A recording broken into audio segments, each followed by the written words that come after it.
سلمان صاحب سب سے پہلے آپ ہی تھے جس نے کہا تھا کہ 8 سپتمبر کا جلسہ ہوگا اب لاہور کا جلسہ ہونا ہے یا نہیں ہونا؟ دیکھیں، آپ نے بڑا اچھا ابتدائیہ دیا تحریک انصاف کی سیاست کے حوالے سے کہ تحریک انصاف کی سیاست جو ایک جمود کا شکار تھی وہ نکلی۔ 22 اگست کو ایک فیصلہ ہوا، 22 اگست کو ایک دروازہ کھلا تھا ان کے لیے اڈیالہ جیل کا، وہ دراصل سیاسی دروازہ کھلا تھا۔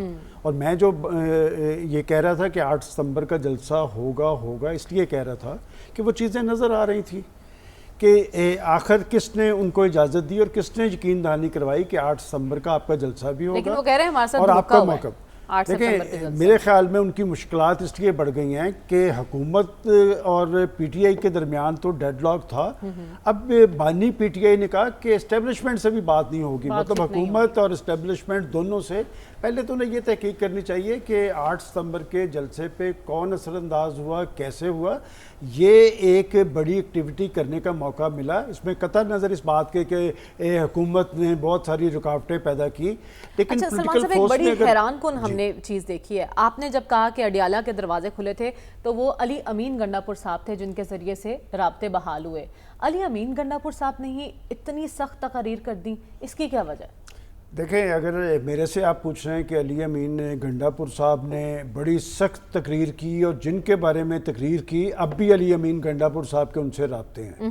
بات یہ کہ دیکھیں، کچھ لوگوں کو پولیٹیکل پارٹیز کے اندر اسٹیبلش کیا جاتا ہے اور یہ روابط ہوتے ہیں۔ یہ جب ہم اسٹیبلشمنٹ کی بات کر رہے ہیں، یہ کوئی ہندوستان کی اسٹیبلشمنٹ نہیں ہے، یہ پاکستان کی اسٹیبلشمنٹ ہے، اور پاکستان کی اسٹیبلشمنٹ میں ہمیشہ کہا کرتا ہوں کہ ایک سیاسی حقیقت ہے۔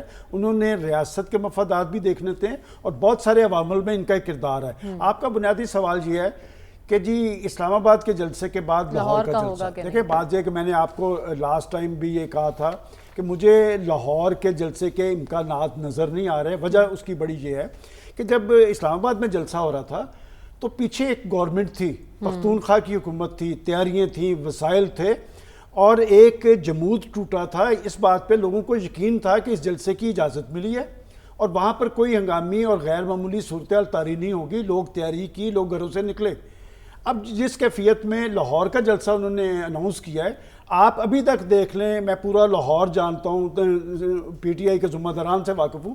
نمبر ایک، ان کی جو پنجاب کی سطح کی لیڈرشپ یا تو وہ غائب ہے، حماد اظہر صاحب، اسلم اقبال صاحب، یا وہ جیلوں میں موجود ہے، ڈاکٹر یاسمین راشد، میاں محمود رشید، اعجاز چودھری، یہ متحرک سیاسی کارکن ہیں، یہ پورے لاہور کو جانتے ہیں، لوگوں کو باہر نکالنے کی صلاحیت رکھتے ہیں، لیکن یہ یہاں پر موجود نہیں ہیں اور کوئی ایسی ایکٹیویٹی فی الحال نظر نہیں آ رہی۔ جہاں تک اجازت کی بات ہے، دیکھیں یہ پنجاب گورنمنٹ کا بڑا امتحان ہوگا، ان کے لیے بھی ایک چیلنج ہے کہ وہ اجازت دیتے ہیں نہیں دیتے۔ جہاں تک یہ بات ہے کہ وہ اجازت کے بغیر وہ جس طرح کی علی امین گنڈا پور صاحب بڑکیں لگا رہے ہیں، وہ بڑکیں اسلام آباد کی سطح تک تو کامیاب ہوں گی، لاہور کی سطح تک نہیں ہوں گی۔ لاہور پاکستان کا بڑا سیاسی مرکز ہے اور ویسے لاہور کی سیاسی تاریخ یہ ہے کہ اپوزیشن جب بھی جدوجہد یا تحریکیں چلاتی ہے نا، تو لاہور کا المیہ یہ ہے کہ پاکستان کا سیاسی دل تو ہے، دھڑکتا ضرور ہے، لیکن کسی بھی جدوجہد اور تحریک میں اس کا جو کردار ہوتا ہے آخری ہوتا ہے۔ تو ابھی تک میں نہیں سمجھتا کہ کوئی ایسی کیفیت وہ لاہور میں تاریخ کر پائیں گے۔ یہ 8 ستمبر کے جلسے والی کیفیت نہیں ہے، لاہور میں ان کی تنظیمی صلاحیتوں کا فقدان ہے، وسائل بھی اس پوزیشن میں دکھائی نہیں دے رہی کہ لاہور کا جلسہ کر سکے اور بھرپور انداز میں کر سکے۔ سلمان صاحب، ایک ساتھ کئی محاذ کیوں کھولنا چاہتے ہیں وہ اپنے خلاف؟ دیکھیں، جہاں تک علی امین گنڈا پور صاحب کا یہ بیان ہے کہ وہ افغانستان سے مذاکرات کر سکتے ہیں، وہاں پر اپنا وفد بھیج سکتے ہیں، ایک تو ان کے اس بیان سے یہ بات تو وہ مانتے ہیں کہ اس وقت پاکستان کے اندر جو دہشت گردی کے ڈانڈے ہیں وہ افغان سرزمین سے ملتے ہیں۔ یہ بات تو ان کے بیان سے ظاہر ہو رہی ہے کہ افغانستان سے ہی بات کرنی ہوگی، اور وہ افغانستان جس کے بارے میں دوحہ معاہدہ میں انہوں نے یقین دہانی کروائی تھی کہ ہماری سرزمین ہمسایہ ممالک کے خلاف استعمال نہیں ہوگی، مطلب یہ بات تو ایک ٹھیک ہے۔ جہاں تک وہ بات چیت کی بات کر رہے ہیں، دراصل اگر آپ آج دنیا اخبار دیکھیں تو میرا جو تجزیہ شائع ہوا ہے، میں نے یہی کہا کہ ان کو 100% عمران خان صاحب کی تائید حاصل ہے۔ آپ کو یاد ہے پاکستان کے اندر طالبان کے بارے میں ایک سافٹ کارنر جو ہے خان صاحب نے پیدا کیا تھا، اور وہ کہتے تھے یہ بڑے غیرت مند ہیں، یہ بڑے جرت مند ہیں۔ حکومت کیوں ان کے اس بیان سے پریشان؟ میں بتاتا ہوں، دیکھیں حکومت اس لیے پریشان ہے، پریشانی تو اسلام آباد کی بنتی ہے۔ آپ نے کبھی انڈیا کے کتنے صوبے ہیں وہ کجریوال کو اندر کر دیا تھا، گرفتار کر لیا تھا، الیکٹڈ چیف منسٹر تھا، اس نے بیان دے دیا تھا کسی دوسرے ملک کے حق میں. امریکہ اتنا بڑا ہے، کتنی اسٹیٹس ہیں، آج تک کوئی مثال ہے کسی صوبے کا چیف منسٹر کہے کہ جناب میں دوسرے ملک سے بات کروں گا؟ یہ دراصل آئین پاکستان سے ایک کھلواڑ ہے اور دراصل ایک نئی صورتحال طاری کرنا چاہتے ہیں.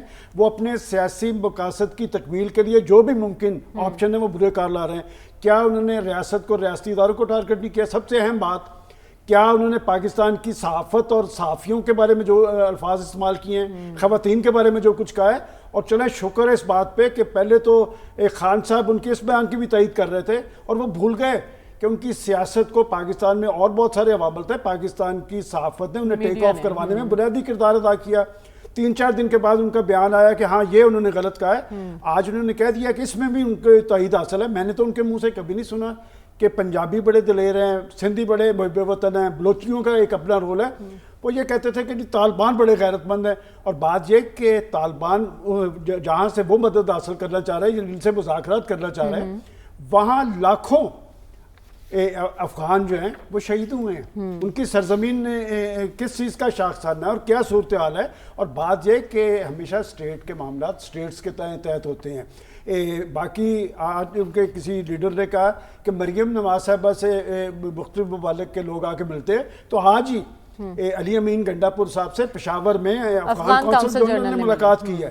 کسی صوبے کو چیف منسٹر کو یہ اختیار نہیں دیا جا سکتا کہ وہ خود جو ہے وہ دوسرے ملک سے بات چیت کا اندیا دے. یہ آئین پاکستان کے منافی ہے اور پاکستان کے اہل سیاست کے لیے یہ لمحہ فکری ہے. ایسا کوئی کام نہ کرے کہ کل کو آنے والے وقت میں ریاست اور ریاستی ادارے سوچیں کہ یہ آئین کو کس طرح پامال کریں گے. ٹھیک ہے، آپ کے خیال میں ہماری معاشی مشکلات اب ختم ہونے والی ہیں؟ IMF پروگرام ملنے والا ہے ہمیں؟ دیکھیں، میں مسلسل پرائم منسٹر صاحب کو دیکھ رہا ہوں کہ وہ ایک بات پہ، جہاں پر وہ معیشت کی بحالی کے لیے اپنے اقدامات کا ذکر کرتے ہیں، اور ایک بات وہ مسلسل کہہ رہے ہیں کہ یہ IMF سے ہمارا پروگرام آخری پروگرام ہوگا. مطلب یہ کہ IMF آپ پر پریشر ڈال رہا ہے، آپ پر شرائط مسلط کر رہا ہے. اور یہ خود پرائم منسٹر شہباز شریف صاحب کا ایک بیان مجھے یاد ہے، تو انہوں نے کہا تھا کہ انہوں نے ایسی شرائط لگائی ہیں، اگر میں آپ کو بتا دوں تو دن میں تارے نظر آ جائیں. بات یہ کہ یہ IMF کے چنگل میں ہم پھنسے کیوں ہیں؟ آخر کیا وجہ ہے کہ پاکستانی قوم تو پاکستان کے سیاستدانوں پر اعتماد کرتی ہے اور پھر انہیں جا کے سرنڈر کرنا پڑتا ہے IMF کے سامنے. آپ نے 25 ستمبر کی بات کی، اور جو ہمارے جو دوست ممالک ہیں وہ بھی منتظر ہیں اس پروگرام کے کہ جب یہاں سے سگنل ملے گا تو وہ بھی ساتھ کھڑے ہوں گے. اس سے پہلے وہ اعلانات کر چکے ہیں. لیکن میں ابھی بھی سمجھتا ہوں کہ چونکہ آج بھی انہوں نے 3 اجلاس کیے ہیں، اور کل کا میں ان کا دیکھ رہا تھا کہ جب وہ کابینہ سے اجلاس کے بعد بات چیت کر رہے تھے تو ان کے چہرے پہ بڑی سنجیدگی تھی، مطلب پریشر تھا بہت زیادہ. تو لہٰذا اگر IMF یہ پروگرام کر بھی دے، ایک بات انہوں نے اور کی، جو انہوں نے کہا کہ میں نہیں چاہتا کہ تنخواہ دار طبقے پہ بہت زیادہ پریشر آیا ہے. اور تنخواہ دار طبقے پہ پریشر، اس کا مطلب وہ محسوس کر رہے ہیں، لیکن اصل جس طبقے پہ شہباز شریف صاحب نے قوم سے وعدہ کیا تھا اس پہ پریشر نہیں آیا. چونکہ مسلسل وہ کہہ رہے تھے کہ پاکستانی عوام اور پاکستان کے لوگوں پہ نے تو اپنا لوڈ اٹھا لیا ہے، پاکستان کی اشرافیہ قربانی دینے کے لیے تیار نہیں ہے. اب میں کفایت شہری مہم کی بات دوبارہ نہیں کرنا چاہتا.